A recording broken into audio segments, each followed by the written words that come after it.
Greetings everyone, this is Rambling Collector here, and welcome back for another book review. The subject of today's video, the second book of the Kingdoms of Color series by Morgan Takala, known as Stone of Jealousy. Now, for those of you who have followed my channel for a while, you'll remember a long while back how I covered the first book of this series, Stone of Hatred. Well, I'm happy to finally say that I have finally, and it's taken me nearly a year, but finally, I have read and finished book 2, so now I can finally talk about it with all of you, and once more shine the spotlight on another fantastic indie author who needs more attention than they have been receiving. Now, I am honestly very excited to talk about this one, especially with how long it has taken me to complete it. But let's get started, shall we? So first and foremost, for Stone of Jealousy, my overall thoughts on it start with this. This book picks up right where Stone of Hatred has left off, with Crimson being imprisoned, Millie and Ruby making their way to the Orange Kingdom, with Queen Scarlet trying to hold herself and the Red Kingdom together. Needless to say, there was a lot of differing POV chapters throughout this book. And, quite frankly, that can also lend to the feeling that this book is very packed with information, and yet the way we look at it is as such. With book 1, there was all this new starting points. Millie and Ruby going off on their adventure, Crimson being kidnapped, the death of their father, Queen Scarlet now having to step up as the new leader. All of this was started with book 1. But now we're seeing the payoff here in book 2, which lends to the idea of the rising action throughout the overall story, which in my mind, this book does very, very well.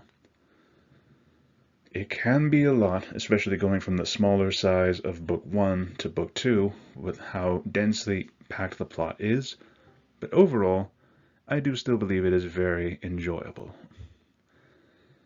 So, with that being said, the overall mysteries surrounding the history of, perchance, Prism, the rainbow dragon who once haunted Planet Hue, who making his reappearance in one way or another, the stones themselves, as well as how they affect other people, really paints an interesting overarching plot, especially in Crimson's case, when he meets someone else who is now merged with a stone, but is afflicted with different emotions. Now, in case the titles weren't obvious from the various book series, such as Stone of Hatred, Stone of Jealousy, and, to quote one of the future titles, Stone of Destruction, each of these stones represent a different emotion, essentially a different piece of the soul of Prism. Now, the overarching plot is, of course, what's going to happen when all these stones are merged with their respective colors, but also what happens when they are all merged together. This overall makes for a very interesting overarching mystery that really will help to drive the plot going forward. Now, I will say, Crimson's chapters made for some heartbreaking reading at times, looking at someone who in the previous book had so much life be left as a hollow husk of themselves, still fighting just to try and survive. And let me tell you, Crimson does not have it easy in book 2. The poor guy was already wounded and dealing with the survivor's guilt of watching his own father be killed right in front of him. But then we see the aftermath, where he is continuously being tormented by one of these kidnappers, Alabaster, who seems to just have to go out of his way to deal with Crimson. Maybe it's just his overarching jealousy of royalty or something along those lines, or maybe he's just a bastard. I do in fact enjoy the playful little nickname of Alabaster that Crimson gives him. Like, it's childish, but it does work overall, and it really does describe Alabaster in the best way. But that being said, seeing Crimson just going from this happy prince, trying to just live the best of his life, annoy his sister, look out for his younger brother, now having all those self-doubts that we did see throughout the first book creeping up to the surface, as well as, of course, the survivor's guilt, was definitely hard to read through. But also, besides Crimson's point of view, Queen Scarlet's POV chapters were also fairly interesting, diving further into the political side of Planet Hugh and its various separate kingdoms and cultures, showcasing how close they were into falling into a possible civil war, as well as her thinking back to her lost sister Cherry, and their delving into forbidden alchemy. Something very possibly being built upon with Millie, because throughout the book we see Millie diving into his Aunt Cherry's old book, discovering the alphabet of alchemy, learning all these different sigils and symbols, but we don't know exactly what happened to Cherry. We know that she has died, but the cause of which we do not know and are not aware of.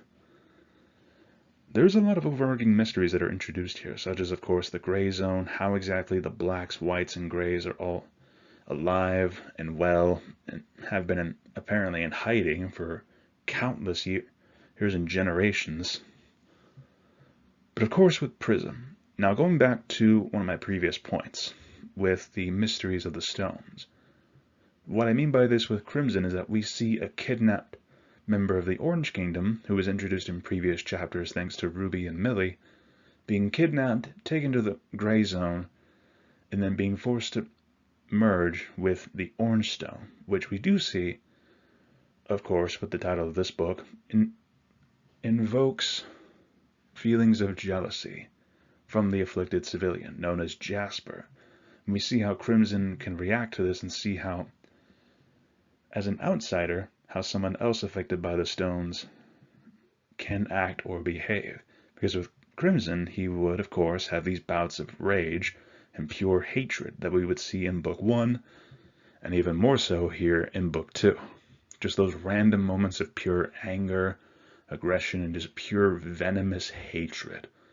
But now we see the flip side with those feelings of jealousy, inadequacy. All of it comes boiling up to the surface. It really digs into the brain, so to say. Which just goes to show, Prism is very much not a benevolent being, and is someone who really needs to be looked out for going forward in this series. But let us continue on, shall we?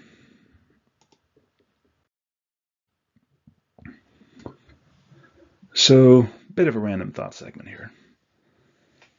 I'm not gonna lie to you all, this book took me a while to get through, whether it was just for slow reading, or at times just life getting through with me, dealing with all the responsibilities there. This one definitely took a while, but I'm more than happy to have finally just finished it. But going forward with it, just taking it chapter by chapter, bite by bite, going through this book, it really just goes to show how deeply the lore is going for essentially a young adult audience. And quite frankly, this is why I say young adult fiction and pure adult fiction, there's always I don't understand what the differences are here, because both of them have some very rich lore. The only difference with more adult writing fantasy is that more often than not it dives into much more darker topics overall.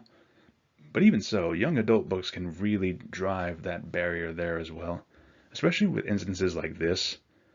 But again, this just goes to show why I, in particular, am fond of indie authors, because overall, they have some fairly interesting ideas, not just with fiction, but also various genres, things that are rarely ever touched in our regular modern reading society. Like, we see a whole lot of fantasy and science fiction, but indie authors offer something fresh to the table, and this is a great example of that. I mean, where else are you going to hear about various different races with magical stones? And sure, you can probably point out a few examples, but stuff like this, I'm not particularly sure on.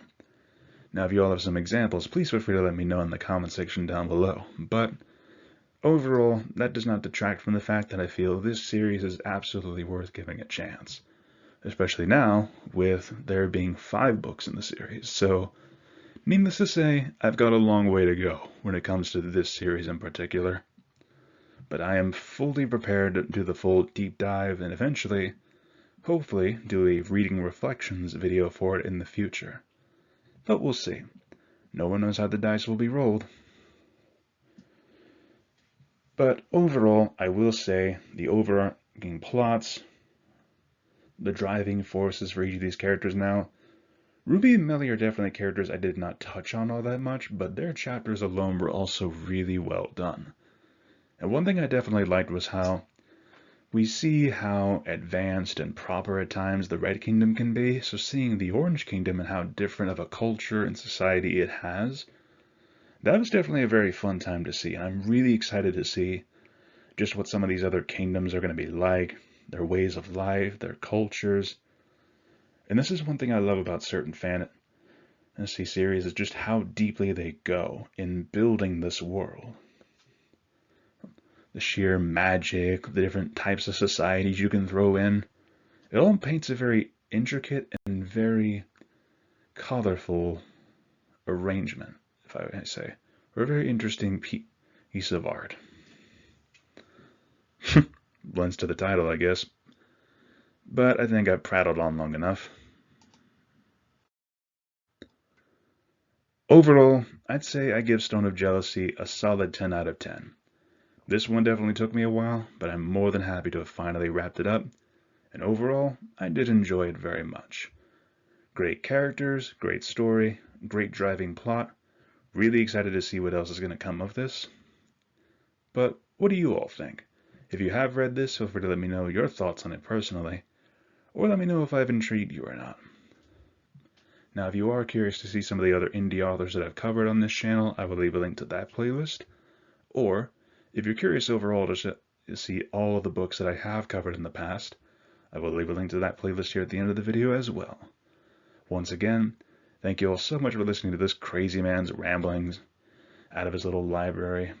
I hope to see you all in the next video. If you did like this one, feel free to leave a like, comment your thoughts down below, and subscribe if you're interested for more. Thank you for listening. This is Rambling Collector, signing off for now, and I will see you all in the next video. Have a great day, fellow readers.